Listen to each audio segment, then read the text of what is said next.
Dando continuidade à história Em Busca da Liberdade, ditado pelo espírito Juca Antônio, escrito por Humberto Fabri.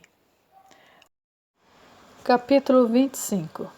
O gato e o rato. Com a afinidade que íamos conquistando, eu e o meu pupilo, logo o diálogo que empreendíamos mentalmente passou a se dar à distância.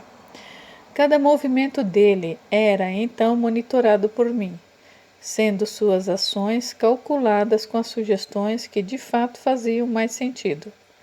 Também percebi que a integração entre nós ficou mais intensificada, quando ele passou a se envolver com a Carminda.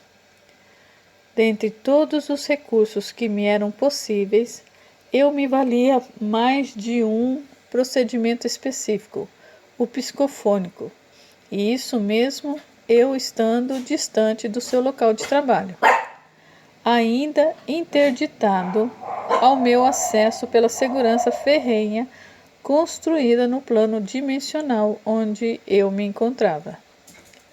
Desta maneira, passei ao processo de encantamento da jovem, empregando os mais variados galanteios, que o tolo do José acreditava piamente tratar-se da sua veia inspirada, o que ironicamente de fato era. O envolvimento entre eles se deu de forma rápida. Como meu pupilo não fosse um sujeito com um salário decente, ainda dividindo parte do seu soldo com a Cleusa e os alcoólicos, dos quais passou a fazer uso com frequência sob o comando do competente Alcindo, a própria Carminda bancava, com o que podia, logicamente, alguns dos programas simples com o seu novo namorado, acreditando que encontrara o amor da sua vida. Assim, mostrando-se tão estúpida quanto José, passou a elaborar planos de consórcio os mais diversos, ignorando que estava sendo preparada para servir de isca quando José executasse a sua estratégia. A minha posição era extremamente confortável, apesar do esforço mental empreendido para controlar o rapaz constantemente, por vezes chegando a me sentir completamente esgotado. Na verdade, eu aproveitava para descansar um pouco quando ele estava se divertindo com a nova namoradinha, ou com a Cleusa, que sequer desconfiava da relação paralela mantida por aquele em quem depositava a certeza de retirá-la do meretrício. Em relação a ela, com muito tato, passei a influenciá-lo a um desligamento, fazendo questionar-se a respeito da sua posição, que passaria a ser outra, principalmente depois de colocar a mão no dinheiro, ou mesmo no ouro. Com isso, trabalhava o seu preconceito de forma sutil, embora constante. Enquanto isso, na execução do plano, José seguia de maneira exemplar, uma vez que passou a colocar em alguns alimentos servidos de forma extremamente cuidadosa, durante o trajeto que fazia entre o local de preparo e o escritório do Big Boss, algumas gotas do veneno. Procedia tal como fora recomendado por mim, em doses mínimas, causando-lhe o desconforto adequado, porém lento. No íntimo, fascinava-me a ideia de ver o meu executor desencarnando lentamente sem que desconfiasse do que ocorria com seu próprio corpo. Não foi muito longa a espera para uma das ações mais importantes do meu pupilo, que por curiosidade demonstrada à namorada buscava aprender o funcionamento do sistema de segurança, principalmente o que envolvia as câmaras internas da mansão. Logo, ele obteve a oportunidade desejada, a única, aliás, com a viagem de negócios do chefão, quando se desligou momentaneamente a câmara do escritório. Nessa ocasião, José propôs a Carminda substituí-la na sala controladora, convencendo-a a fazer o seu lanche na sala de refeições dos funcionários. Agiu rápido e acessou, sem ser percebido o escritório, encontrando a caixa onde o Big Boss tinha à sua disposição o produto que traficava em larga escala. Misturou nele um pouco do veneno. Estava sendo completamente assistido por mim, já que o pensamento dele, em consonância direto comigo, dava-me a condição de praticamente divisar, através dele, o que estava acontecendo. Nesse particular, era fantástico notar como as formas desenhadas pela mente do José se refletiam na minha, como um teatro vivo. Eu conseguia até sentir, em alguns instantes, as suas energias, e isso com imensa profundidade, como se eu estivesse literalmente incorporado no seu organismo físico. Ocorre que, para minha total surpresa, recebi nesse interim a visita de Romero, que veio inspecionar o trabalho e me comunicar que a hora H tinha chegado. O nosso líder providenciara tudo para iniciar os embates com a outra facção do nosso plano dimensional, tirando-lhe do controle daqueles mandantes do tráfico que estavam reencarnados. No final seria uma simples transferência de comando. Apesar dessa notícia surpreendente, outro ponto discutido com o guarda-costa despertava meu interesse. Tratava-se das observações feitas ao longe pelo líder, a respeito da minha performance, junto a José e os demais membros do meu grupo. Eu, que monitorava o rapaz, no final das contas também era monitorado, guardadas, obviamente, as devidas proporções. Era tudo, enfim, um jogo de gato e rato, e naquele episódio eu estava fazendo o papel do rato. Caso algo saísse errado, a minha condição seria a de simples soldado perdido em combate, apenas e tão somente isso. Capítulo 26. O poder muda de mãos. A situação, como era de se esperar, começou a se inverter em favor do nosso líder, pois em questão de dias, o Romero surgiu novamente informando que uma invasão fora programada na mansão do chefão do tráfico, visando a expulsar a segurança postada na nossa dimensão. Eu poderia ficar junto a ele e outras entidades enviadas para o serviço de espião. Enfim, em questão de muito pouco tempo, eu passei a testemunhar uma verdadeira operação de guerra entre gangues. Porém, no plano espiritual imediato ao planeta, coisa que eu não me recordava ou que realmente jamais tivesse presenciado. O que mais causava espanto é que a condição de encarnado ou de desencarnado muito pouco mudava a situação. Apesar de muitas pessoas, quando encarnadas, esperarem um céu de delícias ou um inferno completo na outra dimensão. Bem, no meu caso, eu só experimentara até essa data o inferno. Como não podia fazer coisa alguma em relação à invasão, pois estava voltado para o controle do José e os seus planos que já haviam sido colocados em prática, passei a observar a uma distância segura o que acontecia na residência ou fora dela. Alguns dias se passaram, sempre com a vigilância cerrada. Finalmente, o tal do exército de esfarrapados do nosso líder chegava, e já pronto para a invasão. Era um desfile dos mais ridículos, pois vinha à frente o mandante com uma postura de reizinho tolo, sendo seguido pela multidão. Ao aproximarem-se dos portões da mansão, foi-lhes ordenado que iniciassem a operação. A confusão se instalou, pois os espíritos que faziam a vigilância e proteção do local reagiram fortemente, sendo comandados por mão de ferro pelo chefe deles. Contudo, em questão de minutos, dado o tamanho da força invasora, numa proporção de quase 6-1, foram logo batidos e violentamente espancados, para logo depois serem manietados e exigidos como troféu para o Trump. Com isso, foi-nos permitida a entrada nos jardins da mansão, cuja aparência era de tranquilidade.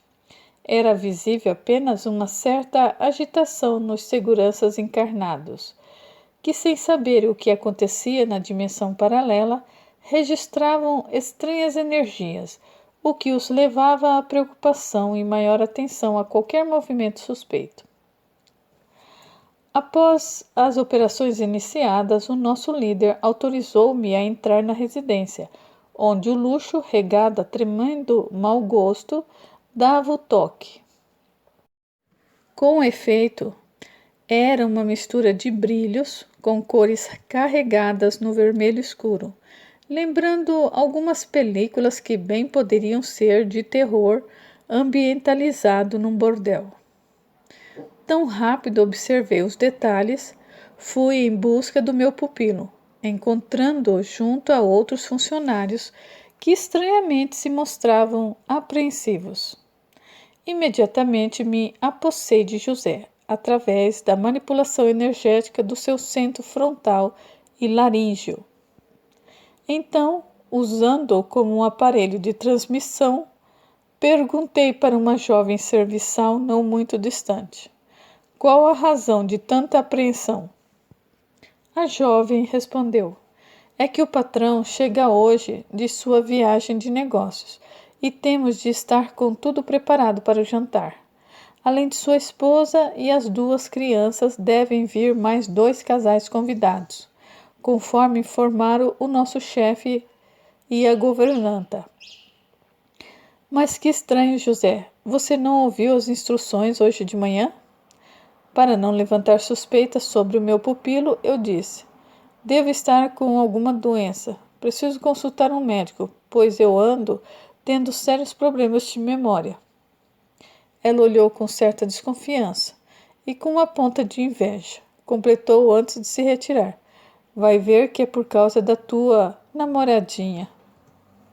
Saiu sem dizer mais palavras e eu me desvencilhar da moça para auscultar os pensamentos do José, já que na confusão que reinara durante a invasão eu havia literalmente me desvencilhado dele. A princípio, os pensamentos estavam voltados para a cena de sexo com a Carminda e a Cleusa. As fantasias corriam à solta. Por intermédio mental ordenei: agora chega de teatro e vamos trabalhar. Qual a chance de preparar convenientemente o que o teu patrão comerá hoje à noite? O imbecil acreditou estar falando mentalmente consigo e respondeu: talvez, se eu colocar o produto no que será servido exatamente para ele, no coquetel de sua preferência, a responsabilidade pelo mal-estar mais acentuado poderá recair sobre a comida e o nosso chefe. Então, servindo-lhe de instrutor, dei-lhe direção. Tenha muito cuidado então, pois um movimento em falso poderá denunciá-lo. Analise com critério as possibilidades de sucesso. Ele imediatamente passou a entabular como poderia fazer para colocar algumas gotas diluídas do produto, mas desta vez em maior quantidade do que o habitual, segundo eu pude apurar, auscultando o próprio José. O Big Boss vinha se queixando de um mal-estar estranho, atribuindo-o aos excessos tanto de comida quanto de bebida e da própria cocaína que consumia. De todo modo, o fato é que a estratégia estava sendo traçada. Por sua vez, o Romero, quando adentrou no local onde eu me encontrava, já chegou me informando: o nosso estimado líder quer falar com você e os teus auxiliares, portanto, preparem-se para a audiência. Procurei conter o riso quando o guarda-costas me falou em audiência. Como sempre, aquela representação toda não passava de um teatro ridículo, uma daquelas peças de horror barato em que objetos e criaturas estranhas, espalhadas e deformadas eram exibidas. Em todo caso, fosse positiva ou não a conversa, eu teria de esperar para ser chamado. Assim, tratei apenas de acionar os meus 2 auxiliares, deixando-o Alcindo de fora. Capítulo 27. Descoberta. A fim de ser dada a devida importância à audiência e à sua pessoa, tivemos de esperar quase 12 horas até sermos chamados por um dos seguranças do líder. Naquela altura dos acontecimentos, ele e os seus guarda-costas já se encontravam instalados no interior da mansão, em local privilegiado, para onde eu e os meus assistentes fomos conduzidos.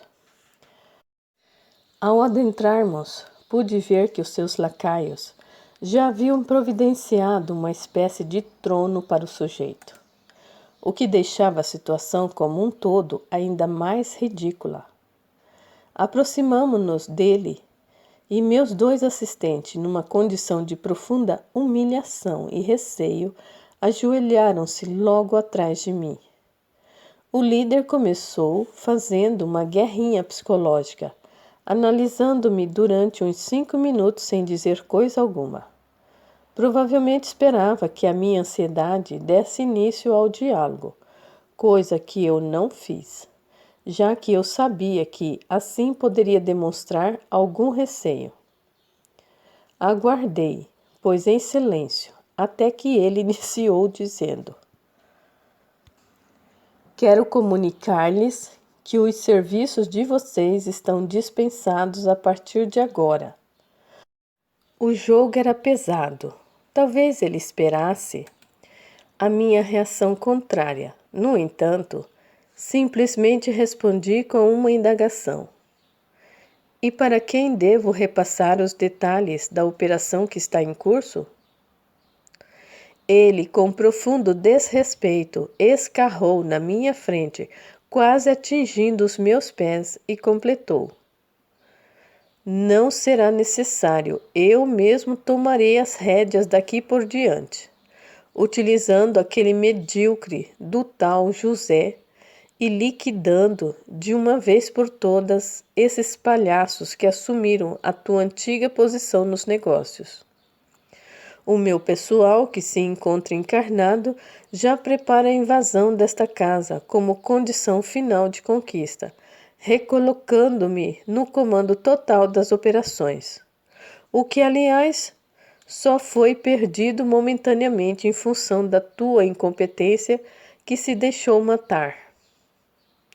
As palavras dele me irritaram profundamente. Contudo, fiz-me de surdo àquelas observações sobre mim.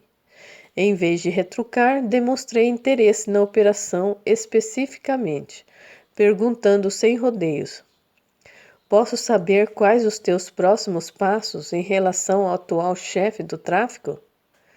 Ele me olhou de maneira mais curiosa e respondeu: "Eu não deveria perder o meu tempo com você, mas vou lhe responder.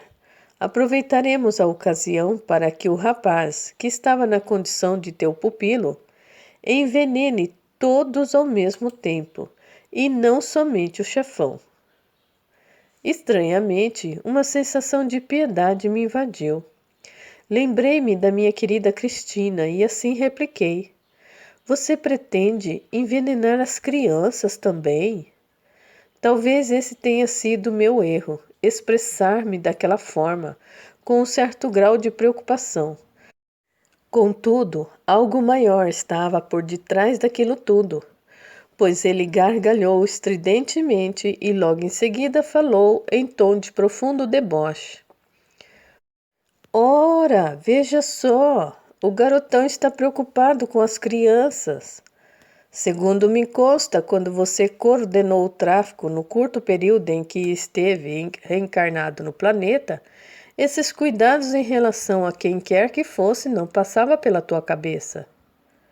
Diante daquele quadro de provocação, decidi replicar novamente: "Foi apenas porque me lembrei da minha filha que..." Ele cortou minha palavra vociferando: "Basta!" Ao ordenar que eu me calasse, fez leve sinal para 2 de seus seguranças que se aproximaram. Cada um deles me pegou pelos braços enquanto o líder dizia: "A tua situação se complicou, seu traidor barato. Depois de inúmeros esforços, conseguimos arrancar do professor as informações necessárias à tua condenação. Agora sim, você será submetido aos castigos correcionais adequados às pessoas que agem como você agiu. Ficará trancafiado por tempo indeterminado." Em seguida, ordenou para os seguranças, sendo ovacionado pelos lacaios presentes: "Levem-no daqui e comecem o suplício." Como esses 2, seus auxiliares, não cometeram crime algum, coloquem-nos junto ao nosso pessoal. Olhei bem para ele. Antes de ser retirado à força do ambiente, exclamei: "Vá para o inferno, seu monstro maldito." Ele gargalhou e completou: "E você acha que estamos onde, seu tolo?" Virou-se para os guardas e encerrou: "Vamos, tirem-no da minha frente e procedam conforme a orientação." Capítulo 28. Expiação. Com os conceitos de culpa e de castigo extremamente arraigados na minha mente, e além disso, por completa ignorância das leis de amor, que educam e não castigam, ou mesmo por viciação mental, passei a aceitar os suplícios que me foram imputados. De fato, para alguma coisa me servia aquela violência de forma repetida a que eu era submetido, posto que isso gradativamente me despertou para a noção de que os ganhos relativos ao mundo, em termos de poder sobre a vida e a morte, de dinheiro fácil e de prestígio através da compra de tudo e de todos, não valiam 1 centavo sequer diante do resultado final. Para minha limitada compreensão na época, entendi aquele suplício como de caráter eterno. Até porque eu me perguntava a comercialização dos produtos que eu gerenciei com braço de ferro não levara multidões para um inferno particular? A drogadização não produzia toda sorte de malefício na célula familiar e na sociedade como um todo? Não sei por que razão exatamente eu passei a raciocinar daquela forma. Talvez porque não tivesse outra coisa com que me ocupar, ou então porque me tocavam, neste momento, as influências positivas que um dia eu tivera no relacionamento com Ana Laura, minha esposa, e Cristina, minha filha tão amada. Os últimos momentos de refrigério que eu encontrava naquele cubículo imundo, onde eu fora trancafiado, eram efetivamente as recordações das minhas 2 queridas. Em determinados instantes, muito provavelmente nos delírios que estavam me acometendo, elas pareciam estar ali presentes, sendo-me até possível entabular uma conversação curta, porém confortadora com elas. Com absoluta certeza, eu sabia que a técnica do líder era, através dos suplícios, me levar à loucura completa. Entretanto, eu resistiria o maior tempo possível. Para isso, o que me for ensinado em matéria do uso dos nossos potenciais energéticos, eu empregava com regularidade, como último recurso para preservar a minha sanidade mental, uma vez que o físico estava em condições piores do que já era o meu normal, desde que aportara nessa outra dimensão. A crueldade não tinha tamanho. Quando eu não era submetida a açoite, recebia do carcereiro todo tipo de humilhações possíveis. Tanto ele quanto alguns componentes do bando que me visitavam a título de espetáculo e de exemplo de como proceder com os traidores, dirigiam-me palavras torpes, sempre acompanhadas de gusparadas asquerosas. Se os dias, semanas ou meses se sucediam, eu sequer saberia, já que o meu claustro não tinha iluminação de espécie alguma, sendo apenas possível divisar qualquer pessoa quando esta se apresentava munida de tocha ou vela.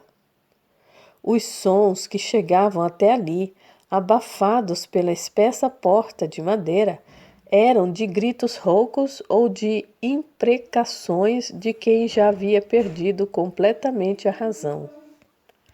Minhas roupas, se é que poderiam um dia ser classificadas assim, já não existiam mais. Então, desnudo como me encontrava, a unidade daquele ambiente fético supliciava-me com um frio atroz. O carcereiro, em suas raras aparições, gargalhando da minha desdita, disse-me certa vez que eu deveria me dar por satisfeito.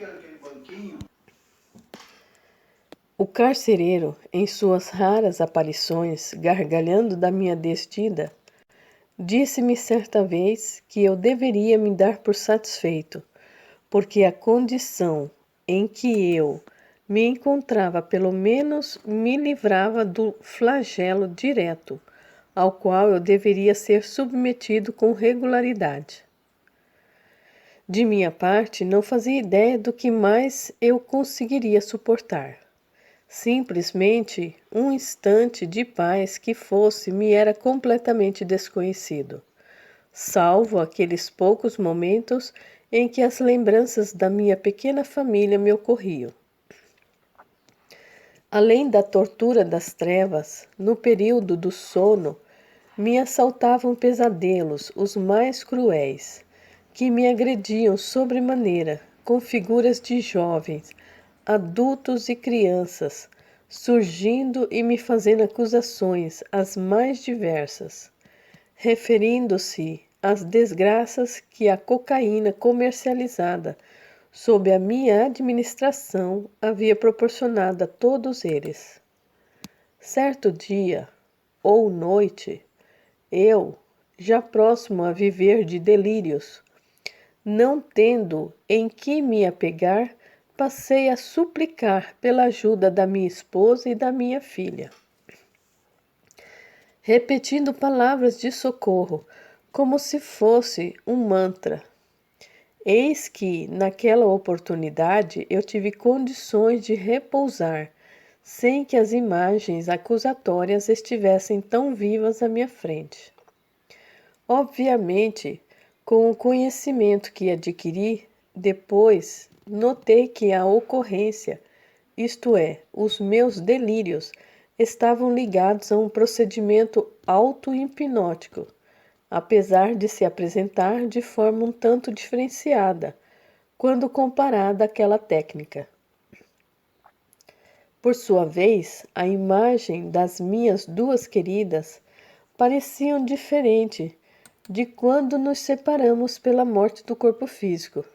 A minha querida Cristina apresentava-se agora como uma moça de 25 anos, mais ou menos, ao passo que Ana Laura, que se mostrava uma jovem senhora, fosse o que fosse, eu atribuía isso à minha imaginação superexcitada. Era essa a única explicação possível. O fato é que assim o tempo ia passando ou eu ia passando por ele. Capítulo 29. Terrível experiência. À medida que o tempo passava, fui perdendo a noção de tudo. Apesar de contar com os meus dons magnéticos, chegou um determinado momento em que eu literalmente me entreguei à condição de semi-morto, ou de verdadeiro zumbi. Os pensamentos passaram a se embaralhar. Eu já não sabia onde exatamente estava, se dentro daquele cubículo ou vivenciando uma realidade extra, a de fantasias, que retornavam vivas na minha cabeça, do tempo em que eu me encontrava reencarnado na pele do grande chefe do tráfico. Em vários momentos revivia os instantes de puro prazer que tive, me deliciando com as festas, o relacionamento com a minha esposa e filha, a vida regada a tudo, com o dinheiro que jorrava a rodo pelo volume dos produtos comercializados, sempre em toneladas. Porém, em compensação, quando parecia retornar à realidade infeliz em que eu me encontrava, as acusações daquelas criaturas infernais continuavam de forma insistente, querendo me levar à loucura, tamanho a tortura mental que representavam. Não havia qualquer piedade da parte delas, apesar de eu pedir de joelhos que me perdoassem e me deixassem em paz. Quando assim procedia, as gargalhadas infernais aumentavam de tal maneira que, apesar de eu tampar os ouvidos, o som delas continuava, parecendo que estava incrustado no centro do meu cérebro, tendo sido ali depositadas através de um instrumento, um chip em mim implantado. No auge do desespero, eu chegava a bater fortemente a cabeça contra a pesada porta e as paredes daquela cela imunda, literalmente desmaiando por conta do impacto, naquele alto flagelo imposto. Se alguém chegasse a dizer que eu estaria ali, naquele local, por anos ou mesmo séculos, eu não conseguiria contestar, pois o tempo simplesmente não existia para mim. Contudo, quando já estava prestes a perder a razão, ouvi alguém destrancar a pesada porta e uma pequena luminosidade se fez presente, muito provavelmente produzida por um facho de luz, algo semelhante a uma lanterna. Eu, na minha debilidade absoluta, estirado no chão de lama, não conseguia sequer levantar a cabeça para ver quem se tratava. Apenas pude ouvir algo que era dito a meu respeito. Ele está aqui. Meu Deus, como foi difícil encontrá-lo, depois que essa cidadela foi abandonada, com a transferência daquele líder, a sua trupe, para o outro local. Vamos levá-lo, porque o processo reencarnatório dele terá início em breve. Percebi que a outra pessoa que acompanhava o interlocutor questionou: Você sabe qual será a duração desse procedimento? Aquele que iniciara o diálogo respondeu: no máximo 3 meses, tendo suficiente para retirá-lo dessa condição mental em que se encontra. Ajuda-me a retirá-lo daqui. Espere, antes vou aplicar-lhe um sedativo. A partir dali, não pude mais acompanhar coisa alguma do que se passou comigo, até que me vi sendo retirado de um outro ambiente, e desta vez muito agradável, em que eu me encontrava. Tinha uma temperatura controlada, dando-me a impressão de que o lugar era alimentado por algum produto diferenciado. Passei então a registrar sob dores tremendas algum tipo de instrumento que me fazia literalmente em pedaços, sem que eu conseguisse identificar o que realmente se passava. Eu procurava reagir àquela violência que me era aplicada. Tinha a impressão de que estavam efetivamente desmontando, tratando-me como se fosse um objeto a ser descartado por partes. Procurei gritar com todas as minhas forças para que algo ou alguém me retirasse daquele suplício, mas eu não era auxiliado por qualquer um. Ocorreu-me então que aquilo só poderia ser outro tipo de tortura aplicado a mando do líder, aquele maldito que um dia eu acreditei poder superar. Como eu não podia fazer coisa em contrário, naquele terrível e nova experiência, sequer gritar por socorro, já que a minha voz não saía da garganta, decidi me entregar à situação. Então, com um profundo comando mental diante de tanta dor, provoquei ou foi provocada pela ação externa a perda completa da minha consciência. Capítulo 30. Despertar. Não saberia precisar o tempo em que fiquei naquele estado letárgico. Os pesadelos continuavam a se suceder e eu sentia dores horríveis, como advindos de cortes profundos pelo corpo. Também recebia as acusações daqueles seres, que passei a considerar infernais, a respeito das responsabilidades que eu assumi quando no comando do tráfico. Os pesadelos variavam de uma a outra situação, sem me deixarem um instante sequer. Com efeito, eu não mais identificava se aquele processo se dava porque eu estava em sono profundo ou em estado de vigília. Como refrigério, certo dia, pareceu-me que despertei daquela situação torturante, podendo divisar pelo meu único olho um ambiente mais amplo, com certo grau de iluminação. Ao toque das mãos, nos poucos movimentos possíveis, constatei um leito que há muito tempo eu não conhecia. Pelo menos o odor cadavérico exalado de mim ou do ambiente não mais se apresentava, trazendo por isso um grande e inesperado grau de conforto para mim. A princípio, desconfiei de tudo aquilo. Poderia ser algo planejado pelos meus torturadores, para em seguida reiniciarem os suplícios, dando-me apenas alguns instantes de trégua.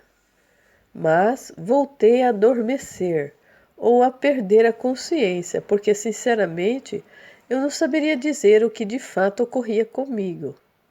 Mantinha-me, pois, sem qualquer noção do tempo em que estava naquela condição, sempre procurando fugir de mim mesma ou daquelas sombras que me acompanhavam em caráter incessante, ou mesmo das dores sentidas pelo corpo como um todo. Morrer era o mínimo diante daquela experiência. Na minha parca concepção, para estar no tal inferno, faltava apenas as labaredas, uma vez que os demônios, se existissem, nem precisariam de chifres, uma vez que as deformações, como as minhas mesmas, já eram por demais aterradoras. A minha mente vagava, assim, de um lado para o outro, até que ouvi uma voz. Em tom firme, alguém me disse: Juca, está na hora de despertar. Por mais estranho que fosse aquela situação, eu poderia jurar que aquela estivera dormindo, pois simplesmente abri o olho e me deparei com a figura de um ancião, que pela sua apresentação diante de tudo o que eu vinha experimentando, assemelhava-se a um anjo.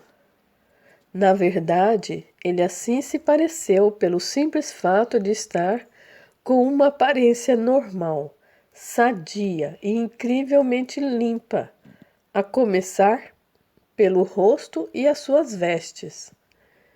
Tentei lhe perguntar algo, mas a voz não me saiu da garganta, que se mostrava ainda mais enfraquecida.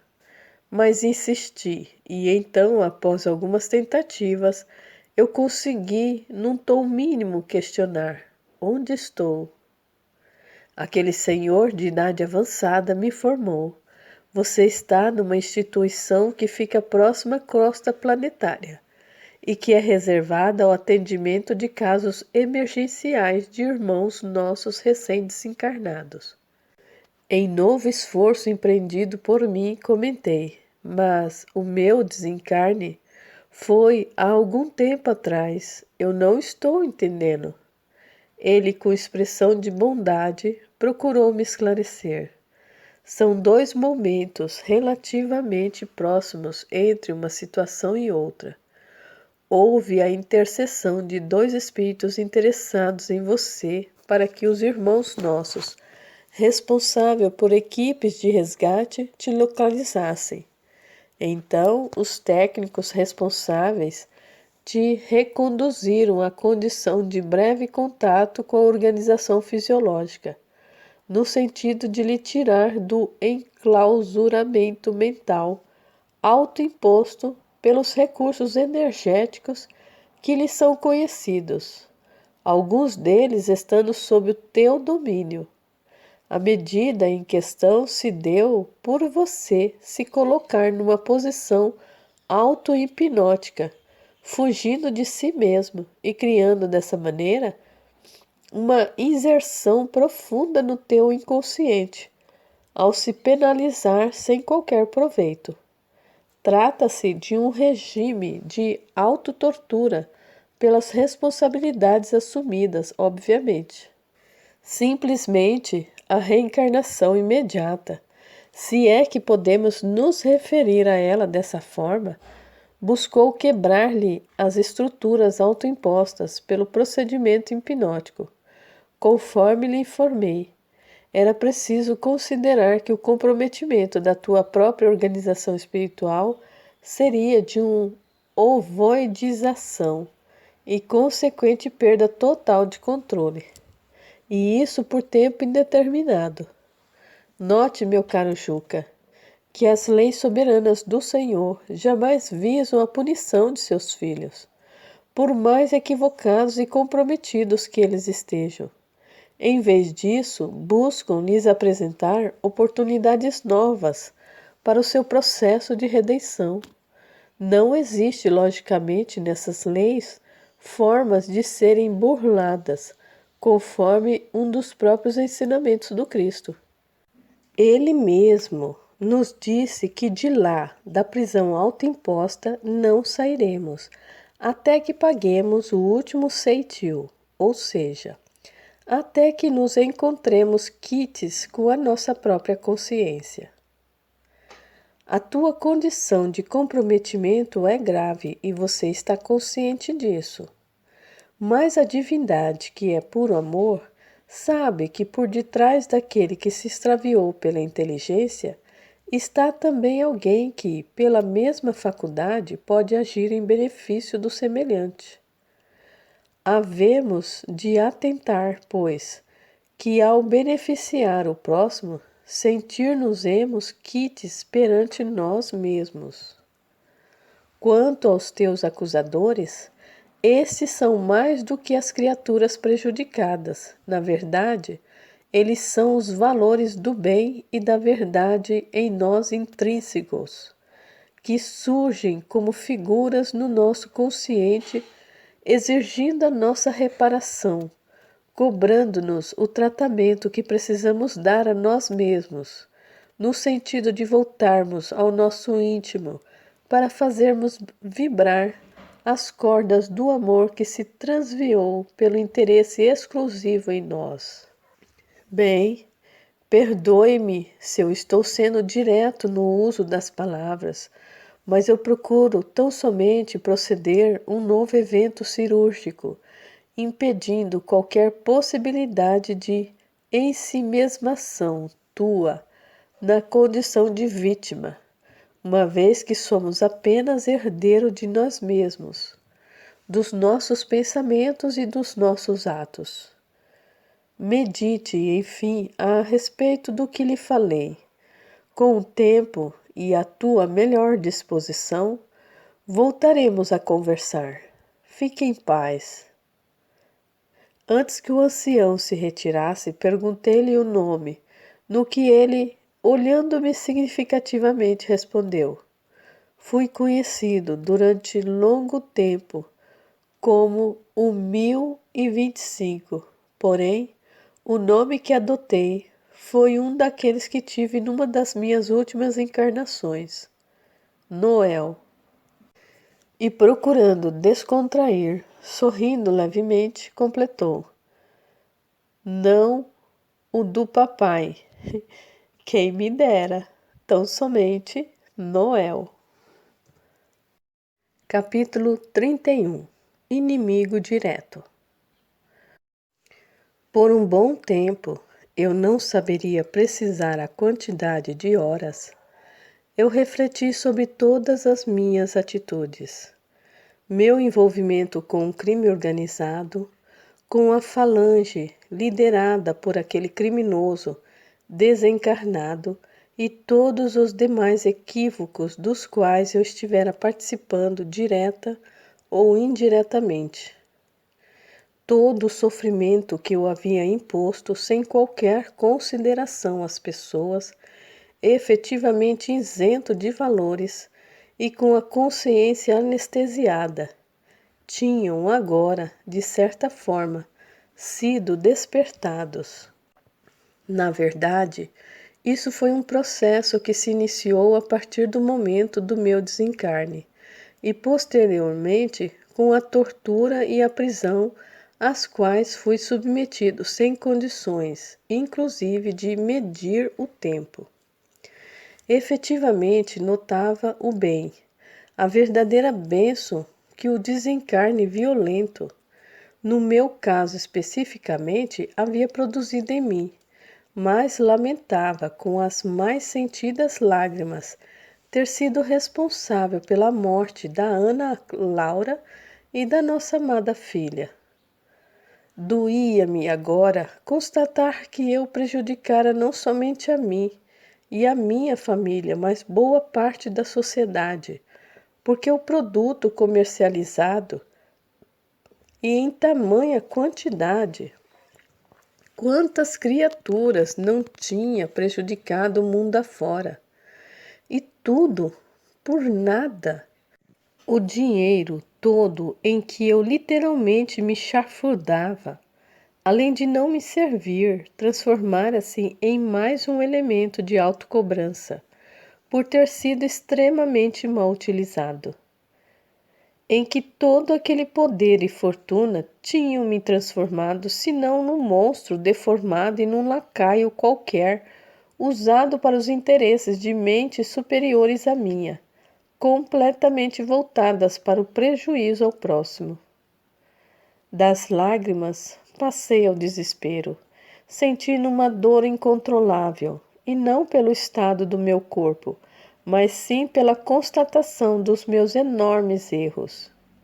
De fato, em todo o processo torturante que tinha sofrido, as dores eram mínimas quando comparadas a esses instantes de conscientização. Eu chegava a urrar como um animal gravemente ferido, sem conseguir fazer coisa alguma para me livrar daquele pesadelo. Queria, na realidade, desaparecer. E no auge dessa minha agonia, eu passei a pedir a Deus, ou a qualquer entidade superior que pudesse existir, que me desse o lenitivo da exterminação pura e simples. De repente, como se surgisse do nada, ouvi uma forte admoestação. Joca, basta! Acalme-se! Pare de criar um inferno particular sem qualquer proveito. Naquele estado em que eu me encontrava, sequer ouvi a entrada do Noel, que se postara ao lado do meu leito, segurando-me por um dos pulsos e fazendo nele uma razoável pressão. Senti então uma corrente energética vindo dele, que me envolveu em fração de segundos. Anestesiou-me agradavelmente, levando-me mentalmente a um quadro de calma e de segurança extrema, algo que eu sentira apenas quando confortado no colo materno. Em seguida ele falou: o desespero é o nosso inimigo direto nas realizações em nosso favor e em favor do nosso próximo. É um verdadeiro anestésico da alma, fazendo com que ela vague em si mesmada, por vezes durante séculos. Considere, Juca, que a conscientização não poderá ser pura e simplesmente uma catapulta a nos lançar nos processos limitantes da culpa sem proveito, ficando dessa maneira presos ao passado apenas para nos autoflagelar. Torna-se necessário que, ao identificarmos os nossos equívocos, nos preparemos para o consequente reajuste, uma vez que a expiação está ocorrendo desde quando você deixou o corpo físico, numa experiência triste de ser o responsável pelo comércio criminoso das drogas. Ainda sob forte emoção, eu disse: mas Noel, mesmo fora do invólucro físico, continuei a servir as forças do mal, buscando recuperar a posição por mim perdida, o que o nobre ancião não permitiu que eu continuasse a me expressar, completando. Forças ignorantes do amor, meu caro Juca, e não forças do mal, pois para que isso pudesse ser realizado teria de fazer parte da criação divina. Agora, em relação à continuidade dos teus equívocos, pense um pouco mais a respeito, percebendo como que certa parte deles terminou por promover a tua conscientização. Obviamente, não deveria ter sido desta forma, isto é, nas circunstâncias que terminaram por agravar ainda mais a sua posição. Mas, uma vez o erro cometido, as leis soberanas do Criador, que são educadoras por excelência, acabam por aproveitar os nossos excessos para, no fim, nos beneficiar. A liberdade do ser pode promover até mesmo guerra de extermínio de multidões.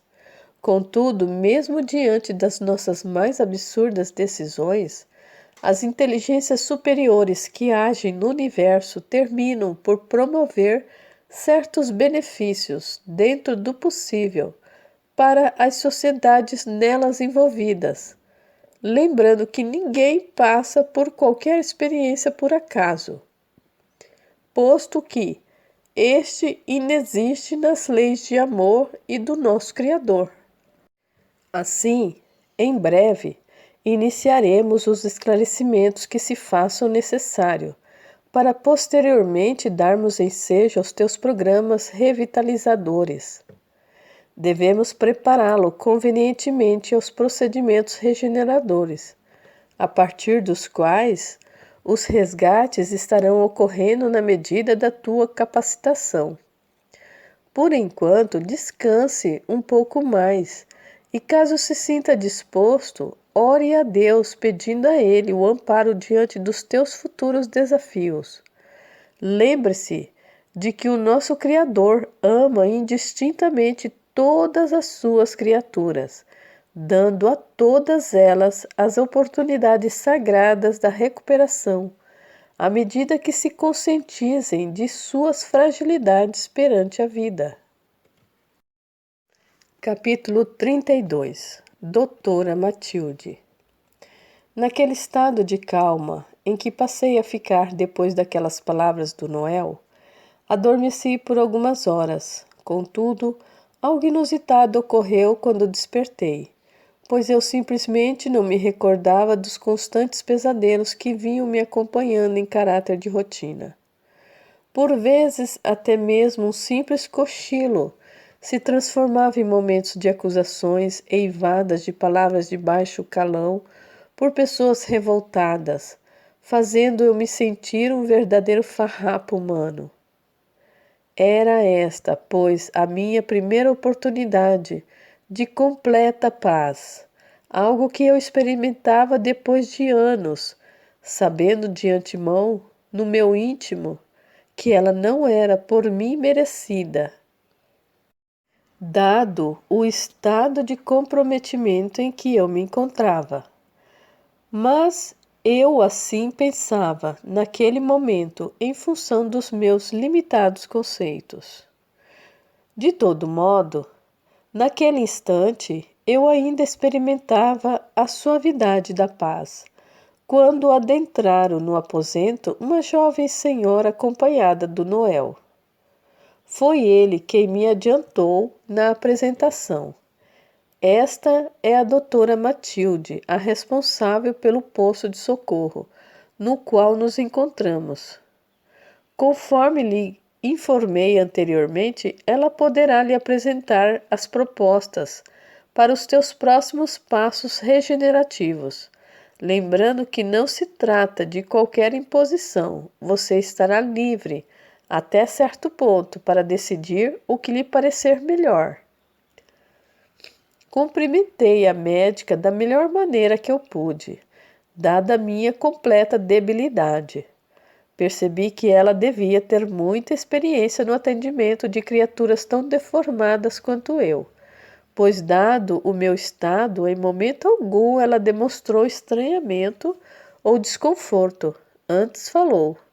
O Noel me contou os teus significativos avanços no que diz respeito à conscientização do teu envolvimento com o mercado das drogas e com as falanges, tanto encarnadas quanto desencarnadas. Alegro-me que você esteja disposto aos procedimentos regenerativos. Para tanto, coloco-me à disposição para as tuas questões, caso tenha. Sinto-me grato, doutora, pela atitude caridosa para comigo, pois sou um completo trânsfuga da lei.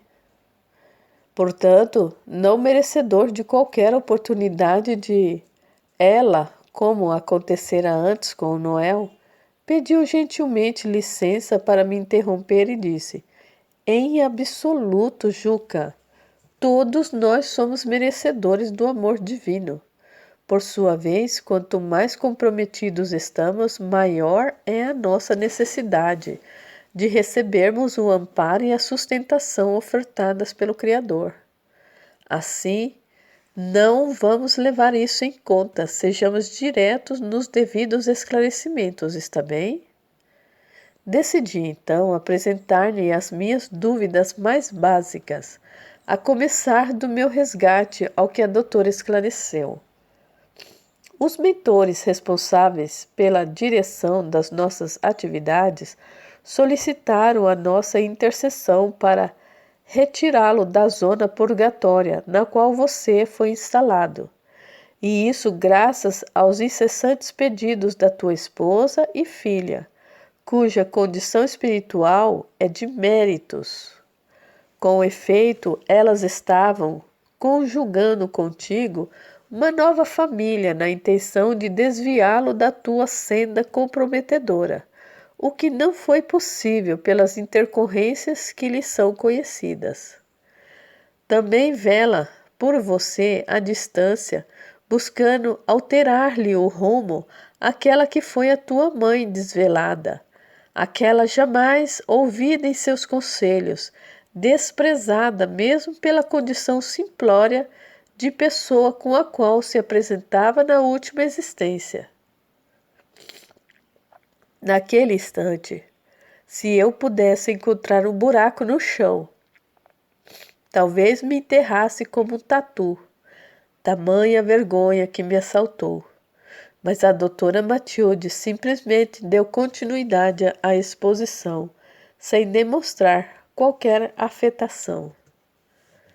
Após o teu resgate, tratamos de interná-lo numa rápida experiência encarnatória, a fim de que o teu monodeísmo fosse quebrado em contato com a matéria. Para isso encontramos uma jovem meretriz que no fim decidiu pelo teu abortamento, quando próximo dos 3 meses de gravidez. Essa atuação, apesar de lhe transmitir desagradáveis e profundas sensações, as quais não nos interessa particularizar, serviu de fato para quebrar o procedimento hipnótico autoimposto que neutralizava a tua consciência há um bom tempo. Bem, eu creio que, sobre este detalhe, o nosso Noel já lhe adiantou alguns pontos, não? Sim, senhora.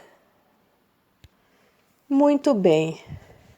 Pelo curto espaço de tempo entre a gravidez e o aborto praticado pela jovem, a sua organização espiritual retornou à forma anterior, ou seja, esta que você continua envergando, que vem a ser aquela antes dessa experiência breve do reencarne.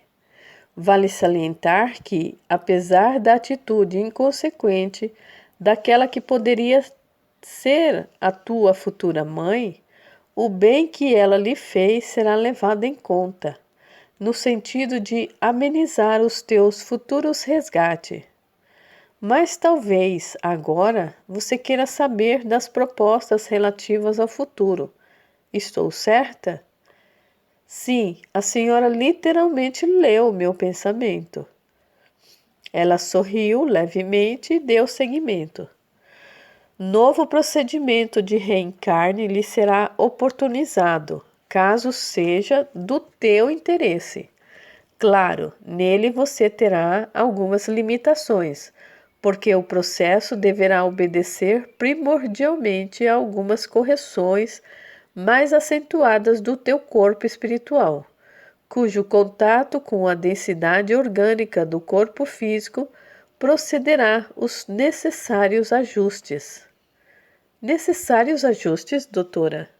Sim, meu caro Juca, a configuração atual do teu corpo espiritual precisará de uma pequena remodelagem para que a continuidade de tuas tarefas se dê da forma mais adequada. A reencarnação ocorrerá num sítio afastado da grande cidade, um local ermo e extremamente simples.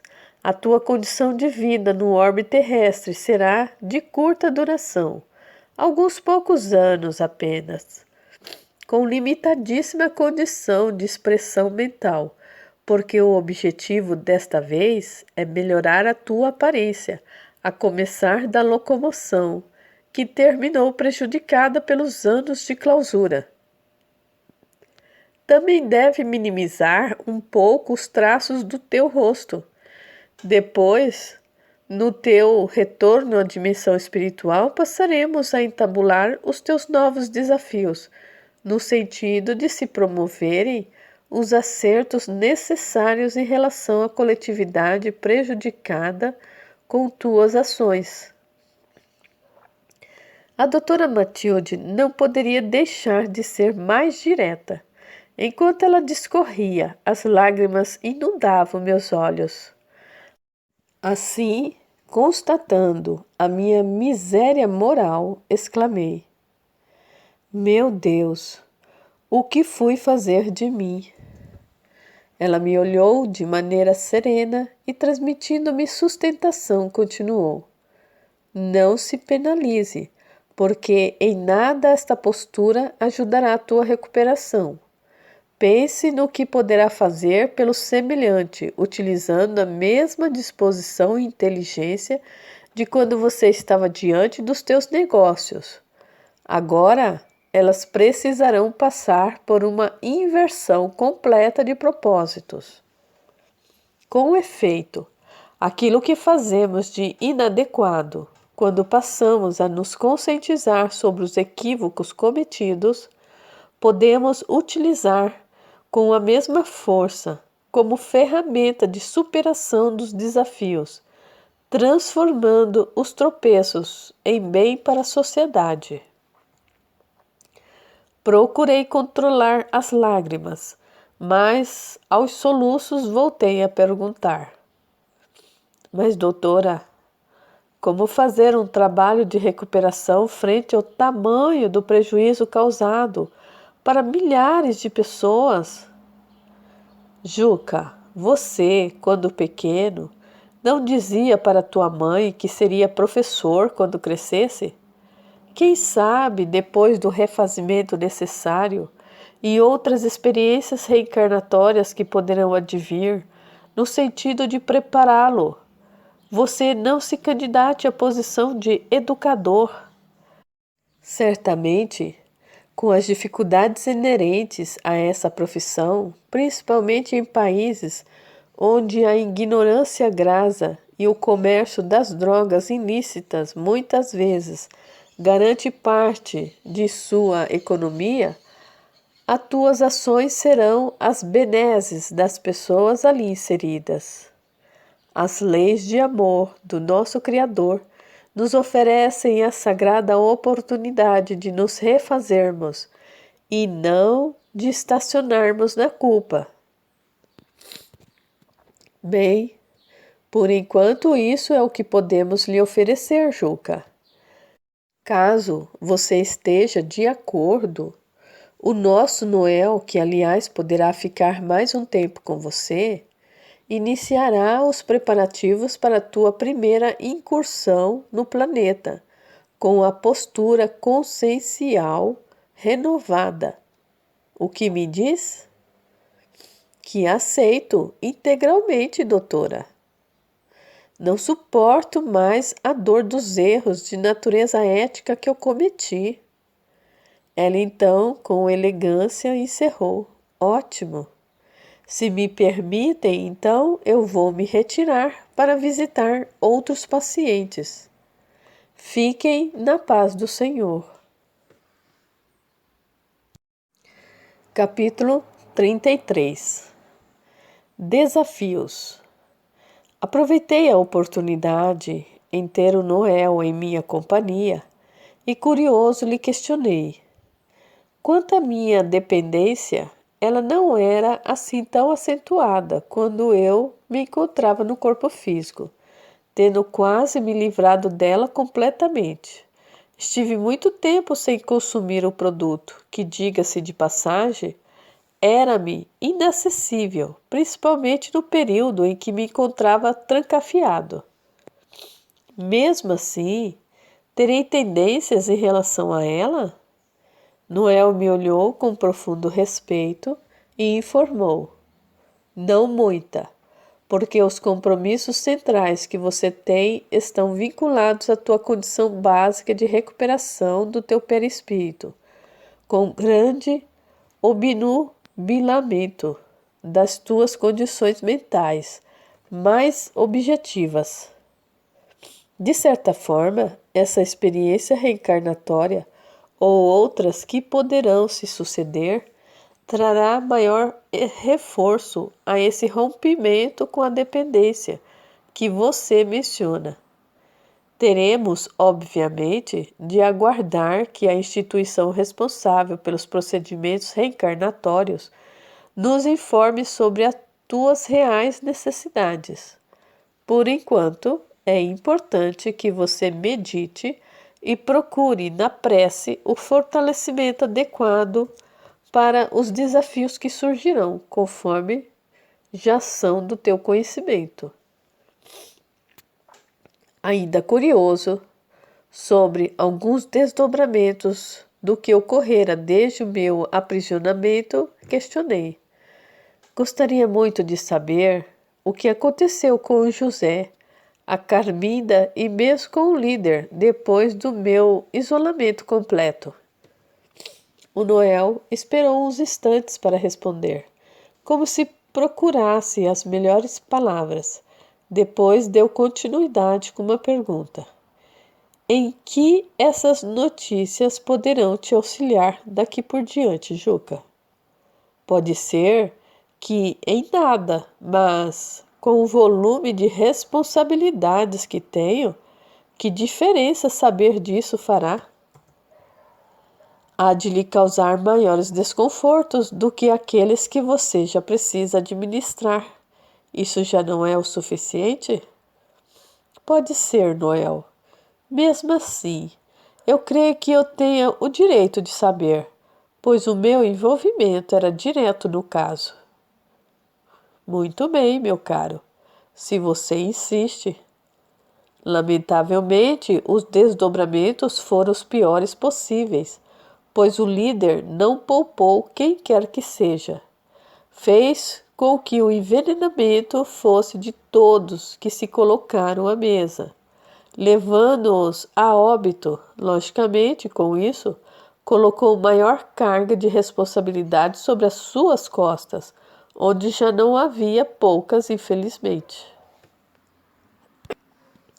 O José e a Carmida também experimentaram a saída do corpo de forma violenta, pois ele foi descoberto em suas ações. Depois de submetido a um rigoroso interrogatório, terminou por entregar a jovem. O mencionado líder está novamente controlando as atividades através do novo chefão, um rapaz que mal chegou no corpo físico, pois conta com apenas 22 anos na sua nova existência. Então, o ciclo se repete sem nada que possa ser feito, Noel. Não é bem assim, Juca. Todos temos em nós o terreno inexpugnável de Deus. Ele está na nossa consciência e será ela justamente que nos levará aos ajustes necessários. Por exemplo, aonde estão os conquistadores da história e seus cruéis desideratos, e a ilusão do poder, que aliás nunca possuíram, pois o real é o do nosso Criador. A alteração em todos nós, Juca, ocorrerá em algum momento da nossa história imortal. Afinal, como você acha que eu lhe contei sobre o meu número 1025? Embasbacado com a informação que eu, de certa forma, já suspeitava, perguntei: Você esteve também envolvido nas fileiras dele? Não apenas envolvido, fui um dos seus conselheiros, se é que posso me exprimir assim. Mas como você pode notar, o que o Senhor nos oferece em primazia é o tempo. Em seu amor por todos nós, aguarda que despertemos no momento certo para nos atender das nossas necessidades de renovação. Eu estava realmente impressionado, então voltei à carga. Quer dizer que o tal líder está nessa condição há muito tempo? Há alguns séculos, Juca. Mas o que são os séculos para aqueles que nunca desaparecerão?